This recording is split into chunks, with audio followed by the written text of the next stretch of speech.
Hey, coming up, I've got a really fun interview with guitarist Kee Marcello. He played in that band of the 80s, Europe, and now he's got a band with Tommy Hart of Fair Warning. It's called Out of This World, and it's really good melodic rock. And we're going to talk about the new album, his future plans with shows.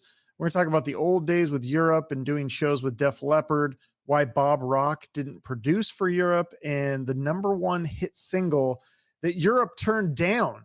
So all this and more.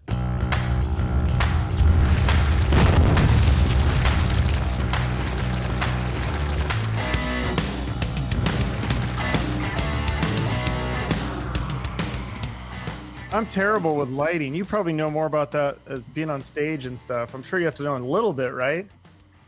Well, I don't know. I don't have a lot of light here. I'm actually in a temporary little room.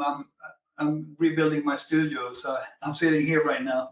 But it's fine. Oh. We can see each other. Okay, yeah, we can see each other, so that's good. Yeah, I'm always just, it's funny, you guys, like I interview so many musicians, like these big time producer rock stars, and sometimes they struggle with the tech things and that kind of stuff with the lighting. And so I thought you guys were experts, but it seems like nobody knows what they're doing. Exactly. That's probably the answer right there. But I think a lot of musicians like myself, the technical part, it doesn't come with it at all. I mean, I played the guitar and that's pretty much it. Okay. Yeah. That makes sense. For me, it's like I love the interviews, but I hate all the technical, the lighting, and the audio, and the production. Some people love that stuff, though. They like that more than the actual interviews, I feel like. Yeah. Right? Exactly. Like, is there a lot of musicians that you play with that are really into like tech and gear and all the technical stuff? Like Eddie Van Halen, they say used to build his own guitars. That's amazing. Yeah, but I know a lot of people like that, but I was never that guy. I just can't, I'm too busy. I'm thinking about music 24/7. So that's enough. I don't have more hours. No, that makes sense. Yeah. So let's talk about this new album. The band's called Out of This World, which is, it's kind of similar to the Ronnie James Dio's Heaven or Hell, which is like, it's named after the album. So, and now was this album produced or just mixed by Ron Nevison? I produced it and Ron mixed it.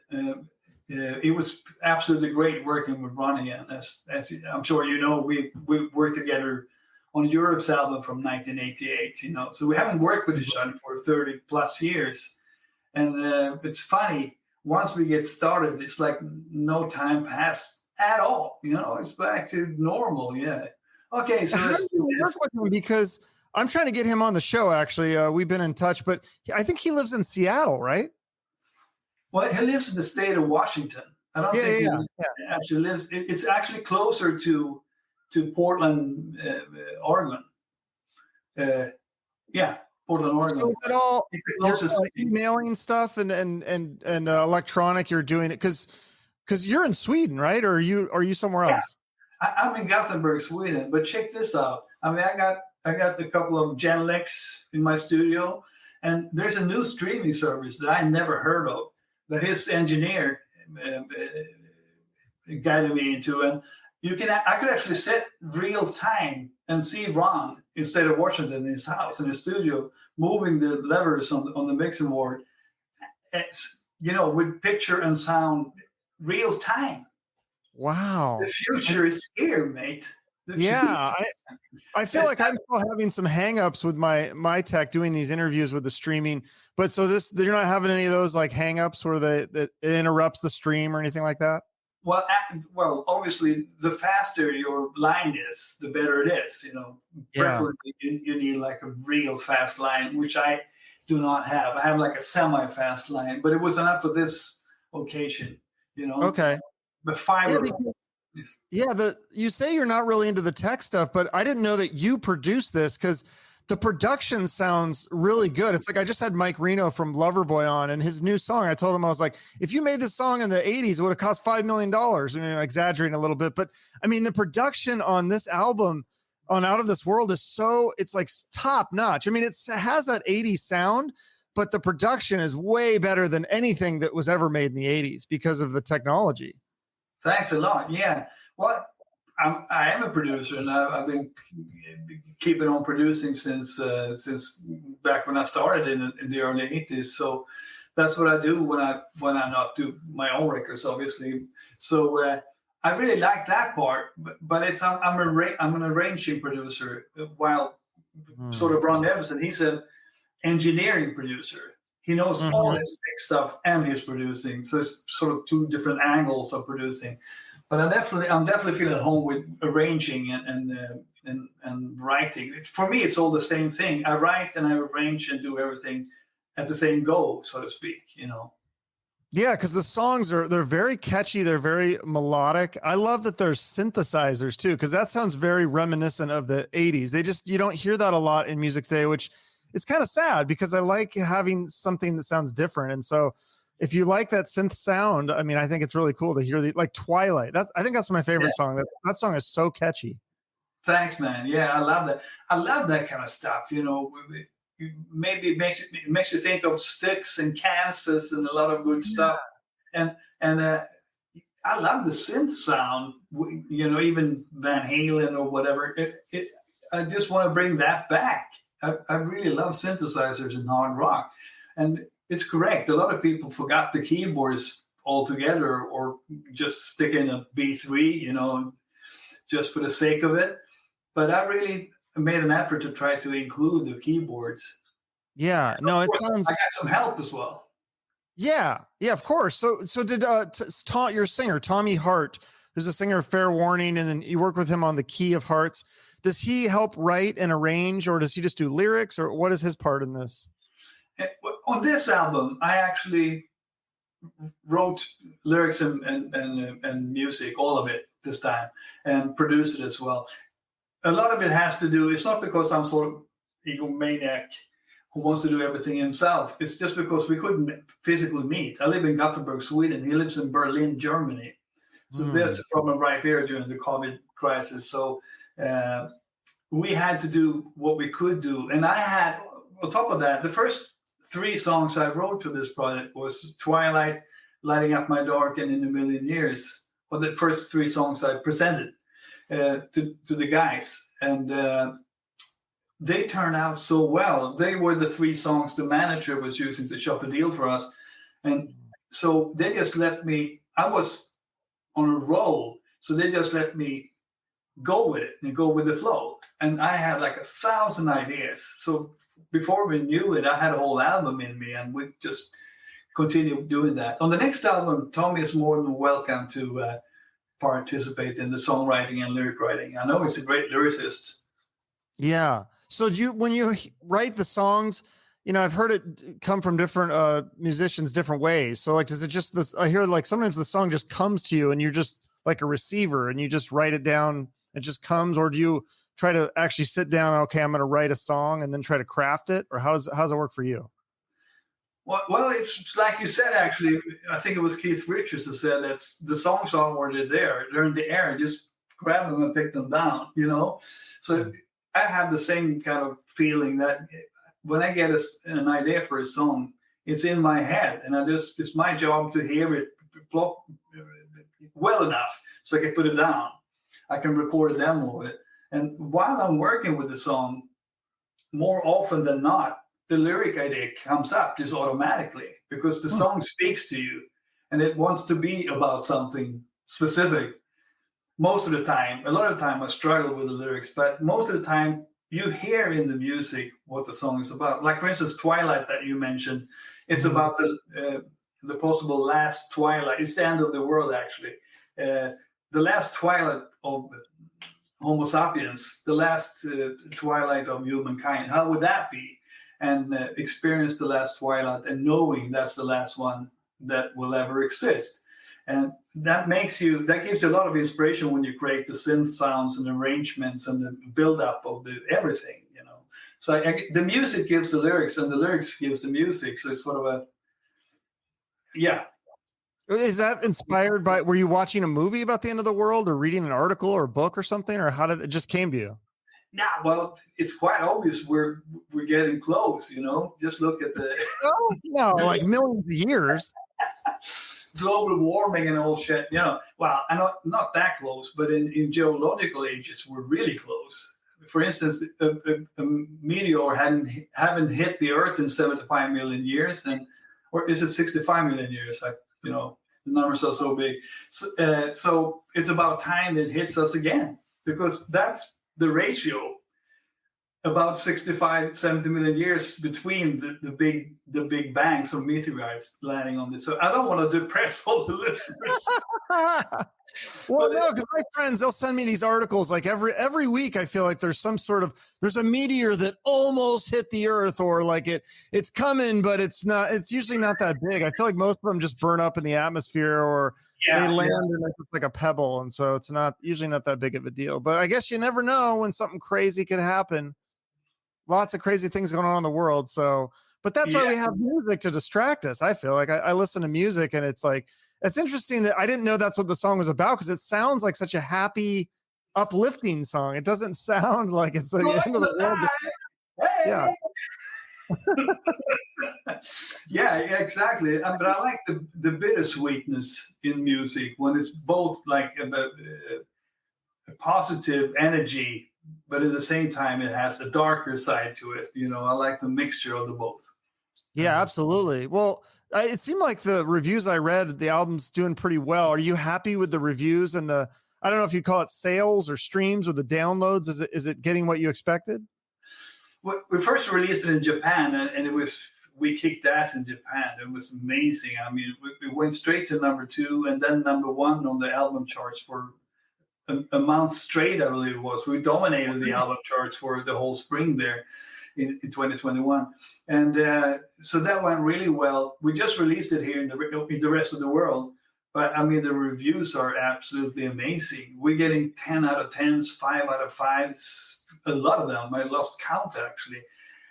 I'm overwhelmed. I never got these kind of reviews ever, That's amazing. With Europe, we generally got pretty lame reviews, because nobody loves it when you're too successful.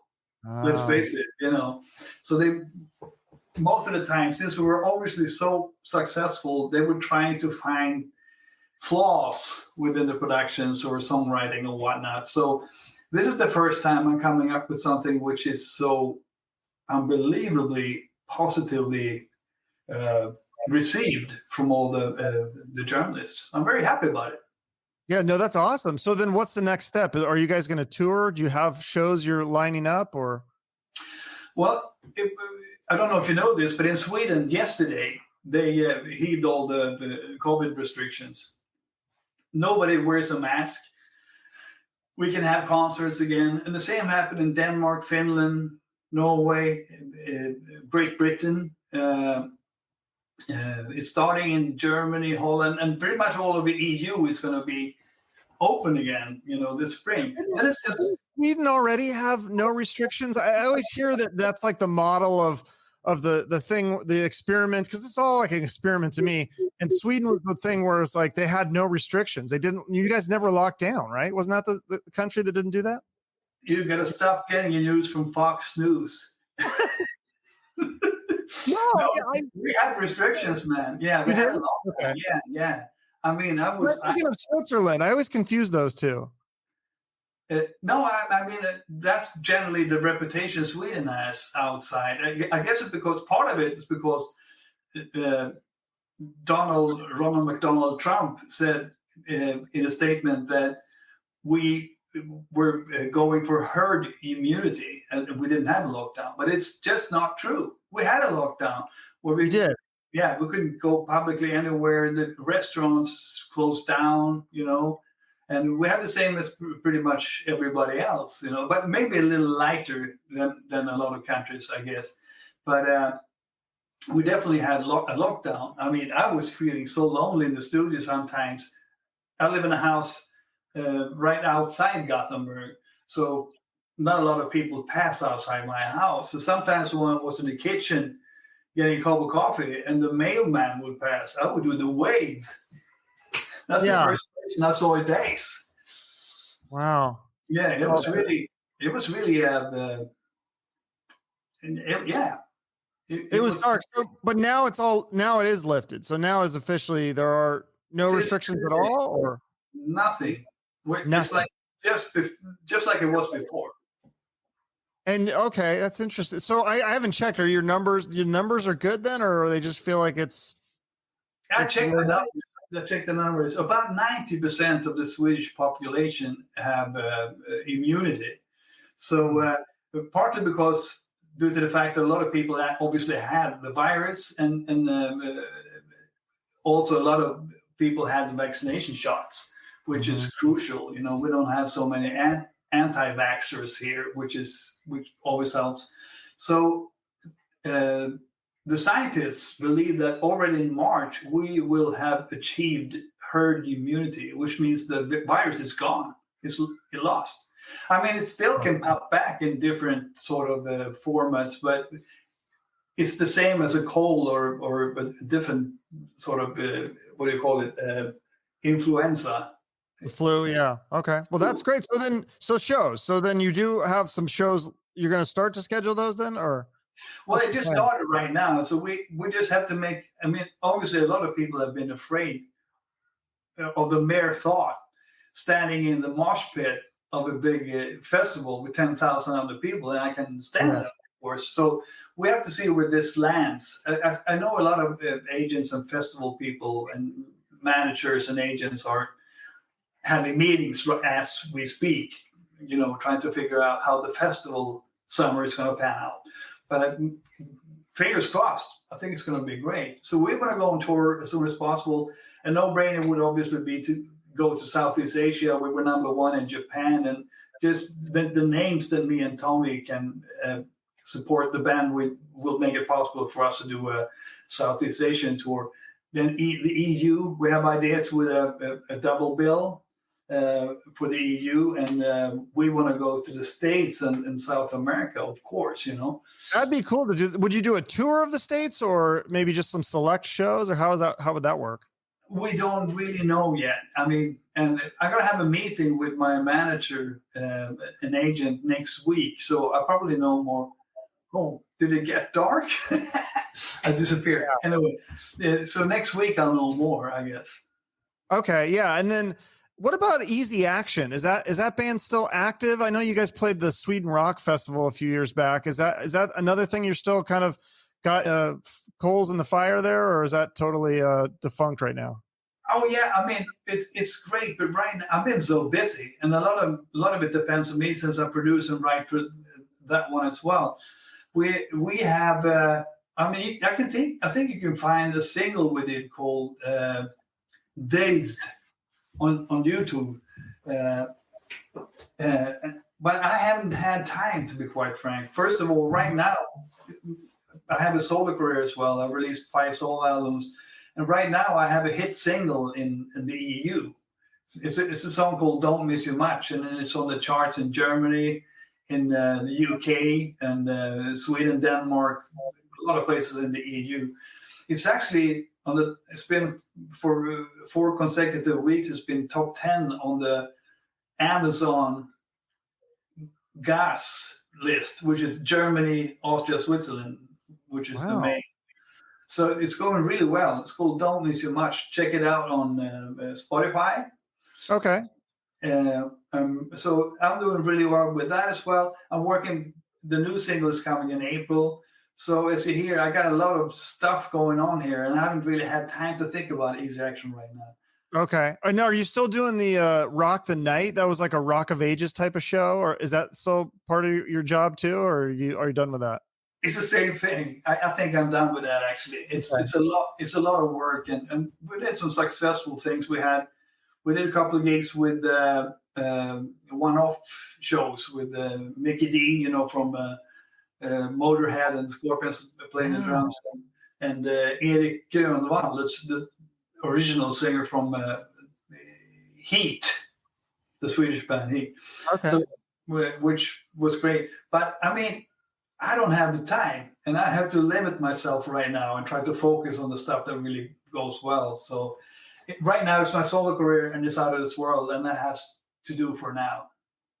Well, that's awesome. Yeah, I'd love to see you guys perform this stuff live in the States. That would be really cool. Obviously, I'm in the States, so I don't think I'd be able to fly. I mean, flying to Europe would be really cool too, though. That'd be fun to come see you there. Now, you think you'll do like headlining, or you think you try to get a package deal? Probably a package deal. You know, we were talking in terms of a two bill. You know, us and another band with the same sort of melodic rock music going on. So that could be. Where in the States are you, Chuck? Right now I'm in Arizona, the state of Arizona. Right. Yeah. Yeah, it's really nice right now. This is a good time to come to or do a show. It's like beautiful from here and through March, and then to me, April and May are even pretty nice. But in the summer, it gets pretty hot. I'll be honest. Oh yeah, I've been there. I've been on tour there in the summer. I remember we had a pool party. I can't remember where in Arizona it was, but we had a pool party, and I just bought a new suit, like a suit, right? Yeah. So in the 80s, a lot of guys had a suit and just a T-shirt underneath, sort of Miami Vice. Yes. And I came to the pool, kind of proud about my suit and cigarette in my hand, and the guys just threw me in the pool. You got a new suit. Well, right, fuck you. Here we go. Oh, that's hilarious. I wish we had video of this. Yeah, and there was no way I could dry the suit in the hotel room, so I just put it on outdoors, on a tin roof right close to my room. And, it took about, in the daytime the day after, it took about an hour for it to dry. That's how dry the air in Arizona is in the summertime. Oh, yeah, it dries fast. So which, was that the Def Leppard tour, or was that the Bon Jovi one? You know what? I can't remember. It could have been the Final Countdown tour, where we did theaters. Okay. We did our own tour, no support actor, and in the evening with Europe. That could have been that one. But yeah, fun memories. That's fun. Yeah. So, because the tour you did with Def Leppard, I mean, that had to be some massive audiences. What's it like to play in front of a crowd that big? First of all, I really enjoy doing the sheds. The sheds is the top, man. It's amazing. I just love the feeling of the sheds. And as you said, I mean, it couldn't be a better timing for any of the bands. And we had the opportunity to time it with a really big success for Def Leppard as well. They were number 3 on the Billboard Hot 100 charts with Love Bites at the time when we started the tour. So everything was sold out.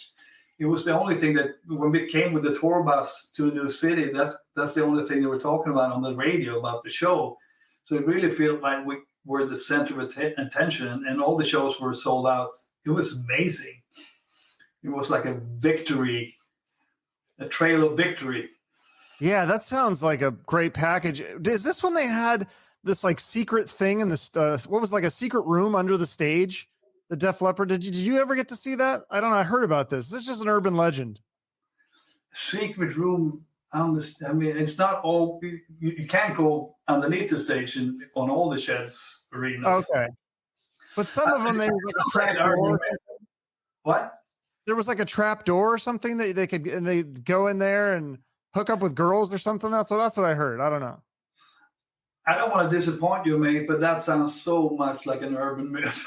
Really? Yeah. Somebody was telling me that. And then they still have it, but now that instead of hooking up with girls, they have like their juicers and stuff. Because now those guys are like, they're all like super healthy. But when you were touring with them, they were probably not living so clean of a lifestyle, I'm guessing, in the 80s. Well, Steve was still alive, but I mean, he was definitely not living a clean lifestyle. But I think that both Joe and Phil stopped drinking. They made the decision to stop drinking alcohol right before the tour, I guess. So, but it was great, and they're great lads to hang out with anyway. So it was great for me because when we wanted to go clubbing, Phil was my designated driver. Yeah. Yeah, it's funny. So he's like a vegan, and I mean, the guy's in his 60s, and he's just ripped. He's got like a 6-pack. I'm like, totally. I don't know. It's amazing. What? Yeah, it's amazing. He's so ripped. Yeah, I tried that vegan diet for like 10 days, and I gained weight. I didn't look like him at all. So I don't know. He must be doing it different than me. But good for him. That's great. What about but yeah, so with the other one the other big tour in the 80s, it was Bon Jovi, Skid Row, and Vixen. What memories do you have of that tour? Because I'm a huge Skid Row. I'm probably a bigger Skid Row fan than Bon Jovi, but that whole package sounds amazing. Yeah, it was fun. I mean, we met the guys. I think it was the only before Million Kings. That was the first time we played together, all of us, and it was great. I met Sebastian and the other guys a couple of times before, and the Bon Jovi guys. Actually, that's a pretty cool memory. I got an invitation on my answering machine in LA one day when I was living out there, and it was Rick Savage's girlfriend, you know, the bass player of Def Leppard. And she invited me and the band me and the guys in Europe to a moving in party in Rick's new flat. And, you know, I told the guys, and I said, yeah, sounds like fun. And we took a cab over there. It was a high riser on Sunset Boulevard. Went up there to the top floor. Amazing apartment. And in the apartment was Europe, Def Leppard, Skid Row, Bon Jovi, and nobody else. Just the guys in the band. And two Asian guys who was doing a walk for us all, you know, and beers. So we had the time which you never get. That was Rick's idea. That all these bands got to hang out, talk about tour memories, music, you know, whatever, having a beer, walk, just hanging out. A really nice party. No, did anyone pick up a guitar? Did you guys jam at all, or was it just all stories? Oh, not at all. I mean, nobody felt like working on a party. Is that what it feels like? It's like work when you do that kind of. It's not fun to pick up the guitar and just jam, or that's like I hate it. You know, people often try to make me hand me an acoustic guitar, play something deep, and I often tell them to fuck off. It's my free time. Leave me alone. Yeah. Well, yeah, it's nice to have a break, but do you typically? How often do you play guitar and practice your instrument? Do you practice every day, or how does that work? Absolutely. I mean, I start the day with a cup of coffee, and I have the studio in my house. I go into the studio and I just start up the computer and I get going. And I write every day. I play the guitar as well every day. I can't really count the minutes and hours, but I definitely pick up the guitar every day, and I've been doing so for as long as I can remember. The only advantage being, the only exception being, that when I go on holiday with the family, I leave the guitar at home. Okay, no, that makes sense. It's nice to have a break, and then you come back and you're refreshed. Yeah. And in the beginning, when I started doing that, leaving the guitar at home, because in my 20s, I was bringing a guitar on vacation. When I started leaving at home, I discovered that sometimes when I came back after a 2-week vacation in the Bahamas and whatnot, I could actually play better because the brain had absorbed the stuff I've been practicing on prior to the vacation. So I think it's good with a break now and then. Yeah, but what if you have like a really good song idea when you're in the Bahamas and you don't have your guitar? Can you write it on paper or just remember it? I always carried the dictaphone, you know, so I was singing the stuff and you know, saying the chord sequence or whatever. I hear the songs. And nowadays I just sing right into my iPhone. That's awesome. That's nice to have that feature for sure. Yeah. So when you were in Europe, what happened with the Out of This World album? Is there some songs that were never released? Did those ever get? You mean the Prisoners in Paradise album? The one after. I thought it was Out of This World. There was a number of songs that were rejected for the album, like Too Far Gone, Another World, Can't Fake Love. Whatever happened to those songs? Oh, okay. Yeah, you're right. Yeah, Can't Fake Love. That was mine. I wrote that. We used to live out in the Bahamas. You know, I lived in Nassau, and I had my first home studio actually in Nassau. I wrote Can't Fake Love there. And what were the other tracks you mentioned? Too Far Gone and Another World. And then there was a cover song that was actually Diane Warren's demo called Look Away, which ended up being a hit for Chicago. Yeah. The thing is, those songs you mentioned, those are my demos, and they never made the album. It was a bit of politics in the whole thing, because Joey just wrote the Final Countdown, and it was a massive worldwide hit. So he wanted to be the main writer, and in the same time, they lured me into the band, because not a lot of people know this, but I was really successful before, prior to being in Europe. I was in Easy Action, and I was like a sort of the melodic rock Max Martin, if you wish. I was writing and producing and doing really well. So to lure me into the band, their manager told me that I would be a 50-50 songwriter and producer and part of the whole thing. Mm-hmm. And when I actually got to sign all the contracts, when we went to the studio, it turned out not to be true. So I only really have one song that I've written by myself. It's just the beginning on that album, and then I co-wrote three other songs with Joey, and one with Joey and Mick on there. So those three songs you mentioned are songs that didn't make the album, that I demoed in the Bahamas. One of them, Too Far Gone, is on my previous solo album from 2016, and I changed the lyrics. And so now it's still Too Far Gone in the chorus, but it's called Finger on the Trigger. Okay. You can check that out on Spotify as well. It's very much the same thing. I found an old 1/4-inch tape in my storage, and I spoke to a friend of mine who's an engineer, and he said, if you want to play back that tape, I realized it was from 1987, because it said Compass Point on the tape box. And I bought a Compass Point, the studio at the Bahamas. And he said, if you want to play back a tape that old, you need to bake it first. And I thought he was messing with me. You know what that is? No. Tapes from the mid-'80s, they lose their magnetism. Okay. So everything just falls off and you have nothing left. So what they do is they have sort of an oven. They put the tapes in and they bake them, and I think it's 60 degrees Celsius or something like that. Maybe not that much, but it's slightly heated up, which makes it possible to play back the tape 3 or 4 times so you can make a digital copy. So that's what I had to do. I sent this to a analog to digital farm where they bake the tape. You send it to a company. You don't put it in your own oven and cook it like baking cookies or something, though.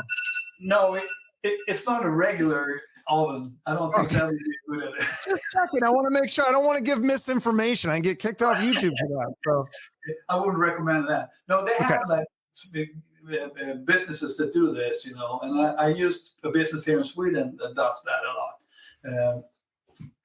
And they have a lot of customers. I mean, think about it. There's a lot of tapes from the 80s and 70s that used to be digitalized. So, and that's when I found Too Far Gone, I just copied the demo and re-recorded it for my solo album. Mm-hmm. So that's how that. And the story about the Diane Warren song, it's interesting too, because we were in the studio. Ron brought a cassette with him, and he said, Diane fucking Warren wrote a song for you guys. And he put it in a tape recorder, press play, and I fucking freaked, man. It was amazing. I was dancing. I said, this is perfect. I could hear my guitars on top of it. I could hear Joey's vocals, the harmonies, mix organ, everything. In my head, it was already there. It was a Europe song. And everybody liked it, except Joey, who said, no, we're not a fucking cover band. Oh, no. Yeah, because that was a big hit. That was a #1 hit for Chicago, I think, right? Yeah, because what happens that's when I realized that Europe's manager, Thomas Ertman, wasn't really Europe's manager. It was Joey Tempest's manager. It's a big difference if you think about it. And they had like sort of a veto. So the 4 of us in the band wanted to record this song, the Diane Warren song. And but the manager and Joey felt differently, so we never did. And what happened then? Well, of course, Ron pitches this to the next band he produces, which is Chicago. They record it, and it's a #1 hit on the Billboard Hot 100. Not only that, it becomes the biggest hit that Chicago ever had. It's bigger than the Peter Cetera songs, like Operation and all that. It's the biggest song they had. Full stop. Damn it! You guys could have had that song. Crap. I've let Jeffers know that loads of times already. So. Oh man, that's like one of those could have been kind of things. Well, okay, but the next album, Prisoners in Paradise, I think there's 7 demos for this song too, for this album too, that are unreleased. And this was Beau Hill producing it instead of so tell this story, because originally you guys tried to get Bob Rock, but then he ditched you for Metallica. Yeah. What a C word. Yeah. The thing is, me and Joey went up to meet him in Vancouver, and we passed by. What's the name? Little Rock Studios. Little Rock Studios, yeah. And he took us out to dinner, and we spoke about the coming production, and we had a done deal. Our manager Herbert, who also managed Journey and Santana and Steve Miller Band and later Roxette. He was best friends with Bruce Fairbairn. They once a year they used to go deep sea fishing in Newfoundland, where they would drink beers, smoke pot, do deep sea fishing, and just hang out. All the big ones in the music industry. Yeah, so they knew each other, and Herbie didn't feel that he needed a contract to deal with Bruce Fairbairn, who was then Bob Rock's manager, by the way. He passed away since. But he was Bob Rock's manager. He was a producer prior to this, but he left his career solely to be able to manage Bob Rock because he saw the greatness in him. So what happened was, it was a done deal. We booked the studio, everything was done. And that was the feeling when we met him as well. And then one day, Herbie just called and said, we're fucked. Bob Rock jumped the project. He's going to do Metallica instead. And we were in deep shit there because our agents already started booking a new world tour. We would lose like 8-9 figures if we maybe not 9, but 8 figures if we don't figure this out. Because going on a new world tour without a new album back in those days would be suicide. I mean, economical suicide. So we had to find a solution, and I'm so happy Beau Hill came along and did that and did a really good job. I met him way prior to this at the Concrete convention, the Concrete convention. Do you remember that? Mm-mm. In LA back in the ages, maybe it was before your time. I just bumped into him because I had Beau in mind for Easy Action's second album, because I love his work with Rat. Yeah.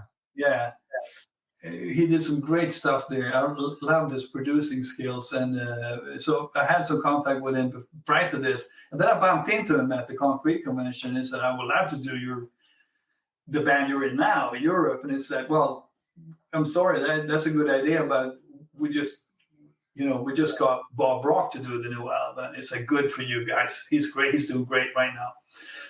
Definitely no hard feelings. He was such a great guy, And then when we called him, we were so lucky that he wasn't booked already, because of those producers of that magnitude, of that caliber, they were booked years in advance. Oh, really? I didn't know that. Yeah. Oh, that's crazy. So then you end up seeing you had to see Metallica because you played with them and Tesla later that year. Did you talk to them about that? Like, hey, you guys stole Bob Rock from us, or did you see them during those shows? Yeah, we saw them. No, we didn't bring it up. And it wasn't Metallica's fault. We were just happy with their success because they really got a new break with a complete, massive break with that Black Album. We were just happy for them. Really nice guys as well. So no, it was actually a choice that Bruce Fairbairn and Bob Rock made. So I wasn't happy with those guys. But then again, life goes on, and I worked with Bob Rock on a later occasion, and we're all friends. That's good. That's good. And then tell me about this. I was reading about this like just right before, about how you like some of this. You've done these guest appearances on a lot of albums and things, and one of them you played on Eric Carr's Unfinished Business, with AJ Pero from Twisted Sister, who's also, they're both obviously passed. But the track was called Elephant Man, and I listened to it and I was like, wow, this is actually like a really good song. What memories do you have of that? Well, it's kind of complicated, but let's go. Well, first of all, I obviously wanted to be a part of this tribute thing, postmortem record or whatnot. And I put down rhythm guitars, a guitar solo, and acoustic guitars. And then we went through a couple of discussions, and I was notified that they were going to use my stuff, my guitars on the song. And then when I get when they sent me the record, when they sent me the record, I realized it's only the acoustics they kept. Oh. So the lick guitars and the solo, it's not me. And the reason I didn't like that at all is because it sounds like shit. People that listen to it that know my stuff must have thought I had a stroke or something, or a seizure in the middle of the session, because it sounds like absolute crap. I don't know who the fuck is playing those guitars, but they sound horrible. So it's only the acoustic guitars. Okay. Yeah, I just like the melody of this. I guess I don't really know. I like it too. I should have heard it with my guitars. It's much better. Yeah, that's interesting. That's why would they have you and then use somebody? That's very bizarre. So the other guys that played on the track, they actually wrote the song together with Eric. So I guess that's why they had the final say and whatnot. No, that makes sense. Yeah, for sure. Well, there's so many. I want to ask you about the music scene in Sweden, because there's so many good bands there. I think Crash Diet, Hardcore Superstore, Shotgun Messiah, and Crazy Licks is another one that I think those are all from Sweden, right? Yeah, Shotgun doesn't exist. I mean, that was right anymore. That was from Easy Action, and he moved to LA, so they were all Swedish but LA based. Yeah, I mean, we have a lot of hard rock in Sweden. It's amazing, just to sort of wrap your mind around it. Have you seen on Netflix the documentary about Swedish Metal Aid? No, what is it called? I want to watch that. It's amazing. It's Swedish hard rock musicians going together in 1985, doing sort of a Live Aid, Bob Geldof charity thing together. I'm producing the whole thing, and Joey Tempest wrote the song, recorded with like 100 rockers, Swedish rockers. Right, that's where you met him, right? That's how he found you.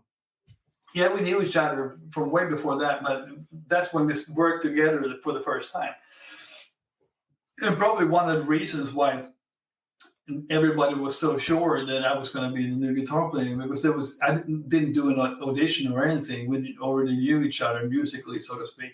But there you get sort of get the notion of how many people were playing melodic hard rock back then. It was like literally in every basement there was a new metal band riffing away, all over Sweden. There were loads of rehearsal places, and just like such a movement. It was still sort of semi-underground. And this was actually, when we did this Swedish Metal Aid single, who became a really big hit, it was the first time in Sweden in 1985 that hard rock was on primetime television. Because they had an interview before this show where they interviewed people on the street. And they asked them, the simple question, what do you think about hard rock? And most of the response was, oh, it's horrible. It should be forbidden. Oh, no. It's amazing. It doesn't feel like so long ago, 1985, but, it was an underground movement. And, the mainstream crowd, they didn't like it at all. And Yeah. this was a turnaround, I think, for a lot of hard rock in general in Sweden. They could actually see on primetime television that we were nice. We weren't eating toddlers that were on fire. I mean, I hope not. Jeez, I don't think anybody did that. Or not eating heads off bats. How's that? That's always the stereotype, I think, right? Yeah, that's a stereotype. But or raw meat like wasp, you know. Oh, right. Yeah. But That's the thing crazy. is that they saw us and we could actually sing and play and behave like human beings. So that was a turnaround. It possibly paved the road for Europe and all the other successes from the hard rock scene in Sweden. You know, so by tradition we have a lot of hard rock in Sweden, quality. Yeah. But like that's kind of a hot scene right now with like Crash Diet and Crazy Licks. I really like them. And is there some other bands that are active right now that are up and coming or that are very big right now? I don't really keep track. I'm so busy in the studio, I can't really keep track. Not that I know, but there's a lot of other bands that I forgot to mention. We have some interesting, no, I can't remember the names right now, but it's a big movement. Rock and roll is big in Sweden. And it's extremely big if you consider the fact that we're only 10 million. That's it. Yeah.